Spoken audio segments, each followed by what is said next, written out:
Shalom peuple de Dieu, ici votre frère Médard. Je vais parler sur la sentinelle de l'Éternel. Qu'est-ce que c'est qu'un sentinelle et qu'est-ce que c'est qu'une sentinelle de l'Éternel? Un sentinelle, c'est quelqu'un qui est placé, sur une colline ou quelqu'un qui est placé sur un tour et qui observe les choses qui arrivent. Un sentinelle, c'est un observateur, c'est un guetteur, c'est quelqu'un qui guette, qui voit les choses, qui prévient au roi ou à l'intendant ou à la personne qui est en charge des choses qui est en dehors du camp. Donc, si on recule dans les temps anciens, souvent, quand le roi avait un territoire ou quand le roi possédait un territoire, il construisait tout autour ce qu'on appelle une clôture et autour de clôture, il y a ce qu'on appelle un tour.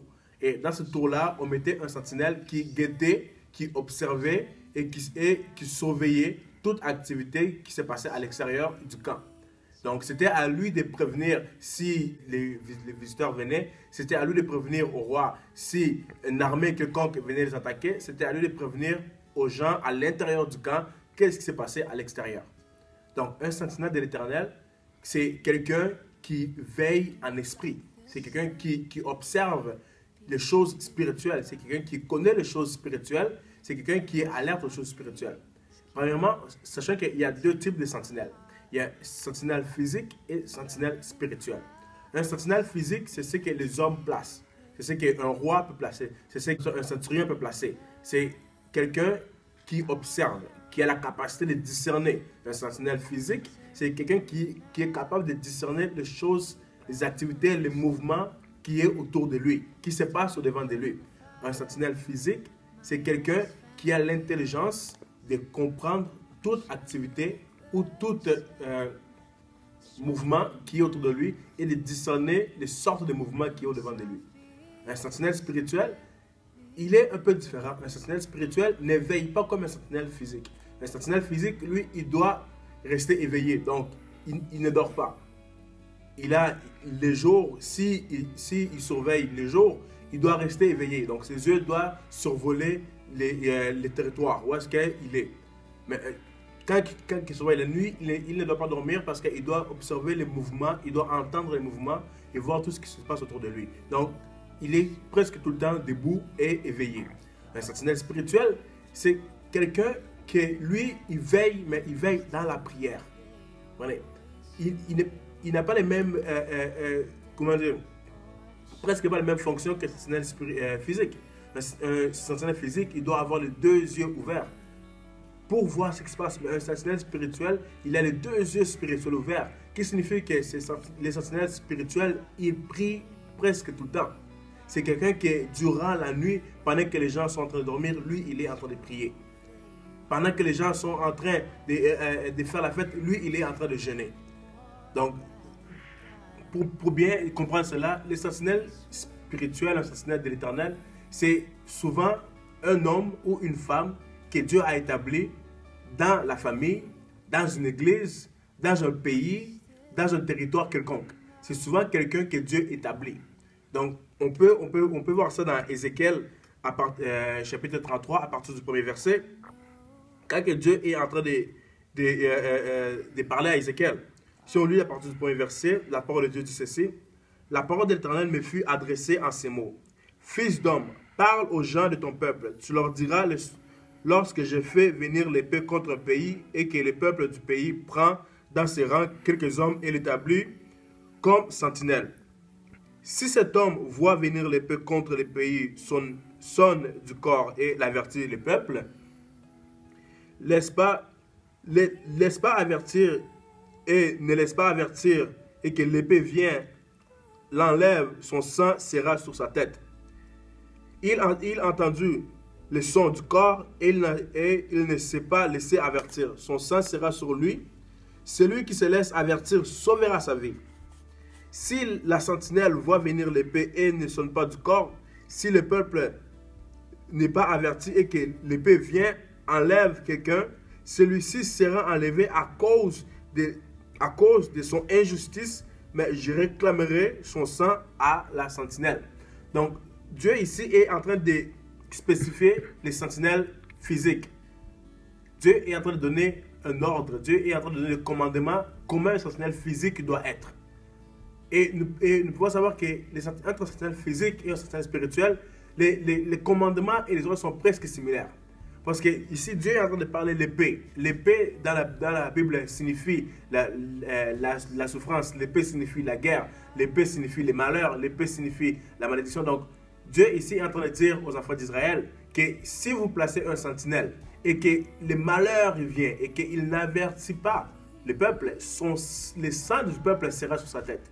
Et si lui-même ne prend pas garde et lui-même ne veille pas et ne voit pas l'épée venir, son sang va peser sur sa tête. Et c'est pareil pour un sentinelle spirituel. Un sentinelle spirituel, c'est que quand les gens dorment, lui, il doit veiller. Donc quand il y a une malédiction qui est prononcée, ça doit être les premiers à aller avertir les peuples. C'est les premiers à aller avertir les pasteurs. C'est les premiers à aller avertir la famille que j'ai vu telle chose en songe ou pendant que j'ai prié, j'ai vu telle chose. Dieu m'a dit telle chose qui va arriver. Et si un sentinelle spirituel ne fait pas ça, quand que cela va arriver, le sang de la personne, si la personne trouve la mort, le sang de la personne va peser sur ce sentinelle. Si on continue plus loin, et là où est-ce que, à partir du verset 7, Dieu est en train de dire à Ézéchiel, qu'est-ce que c'est que Dieu est en train de lui établir comme sentinelle spirituelle. Dieu dit, et toi, fils d'homme, je t'établis comme sentinelle sur la maison d'Israël. Sachez que Dieu établit les sentinelles dans des familles, dans les pays, dans les territoires. Dieu établit les sentinelles. Tout comme Dieu établit ces sentinelles, sachez que le diable aussi établit aussi ses sentinelles. Lui aussi, il a des gens auxquels il veille jour et nuit pour combattre les enfants de Dieu. Donc, on doit savoir que les sentinelles de l'Éternel, ce ne sont pas les hommes qui les placent, mais c'est Dieu qui les place. Donc, qui peut être un sentinelle de l'Éternel? Si on peut me poser la question. Un sentinelle de l'Éternel, ça peut être, c'est le pasteur, c'est l'apôtre, l'évangéliste, le docteur, les prophètes, les diacres, l'ancien. Ça peut être les musiciens. Ça peut être quelqu'un qui est simple, mais qui a une relation personnelle avec le Saint-Esprit. Ça peut être un enfant dans la famille que Dieu a mis comme sentinelle, qui au temps opportun, il va commencer à exercer cette fonction-là. Donc un sentinelle de l'Éternel n'est pas nécessairement un pasteur. Un sentinelle de l'Éternel, c'est n'importe qui que Dieu choisit. Cela dépend de Dieu, ne dépend pas de nous. Sachant que quand Dieu nous établit comme sentinelle, nous avons l'obligation de veiller sur notre famille. Nous sommes comme une couverture spirituelle sur notre famille. Donc quand nous ne sommes pas là, sachez que quand le malheur va arriver, nous ne protégerons pas notre famille. Nous ne pourrons pas avertir à notre famille ou à nos parents ou aux pasteurs qu'est-ce qui arrive. Même dans les églises, Dieu place aussi des sentinelles spirituelles. Des sentinelles auxquelles ils sont capables de voir les malheurs arriver. Ils sont capables de voir des problèmes qui sont en train de se passer dans les églises. Sachez que dans les églises, il y a les sentinelles de Dieu qui sont là. Donc quand tu es dans une église et que tu te comportes mal, sache qu'il y a un sentinelle de Dieu qui est là en train de voir cela dans ses prières ou dans ses songes, dans ses visions. Il est en train de voir cela. Donc sachez que dans la maison de Dieu, Dieu nous voit. Et non seulement que Dieu nous voit, mais Dieu place les gens qui sont capables de discerner et de voir cela. Donc sachez bien que le sentinelle de l'Éternel n'est pas sélectionné par les hommes, mais il est sélectionné par Dieu.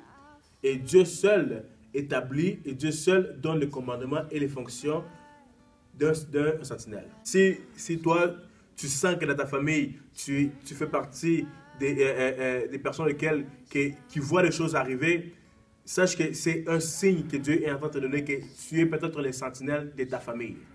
Si tu sens que dans tes rêves, tu vois toujours les choses qui se passent dans ta famille et que ces choses-là arrivent, sache que ce sont des signes que Dieu est en train de dire que tu es la sentinelle ou le sentinelle de ta maison ou de ton église ou de ta famille.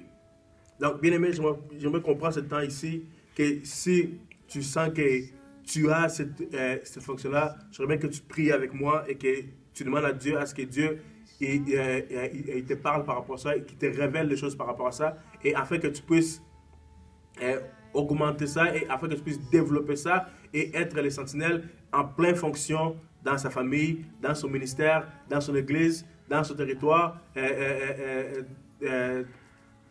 dans son pays.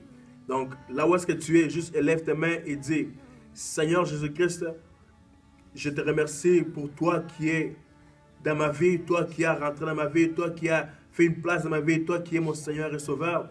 Aujourd'hui même, je décide de prendre mes fonctions en tant que sentinelle à cœur, de prendre ma fonction en tant que la personne qui est censée surveiller, guetter, observer les choses qui se passent dans ma famille. Aujourd'hui, je prends la décision de devenir la sentinelle de ma famille, d'obéir à ce que tu me montres, d'obéir à tes commandements et de faire ce que tu me demandes. Et aujourd'hui même, je prie à ce que tu viennes à ma vie, à ce que tu me parles et à ce que tu continues à me montrer ce que tu as déjà commencé à faire et que cela puisse augmenter. Père, que ta main soit sur ma vie, que ta main soit sur ma famille.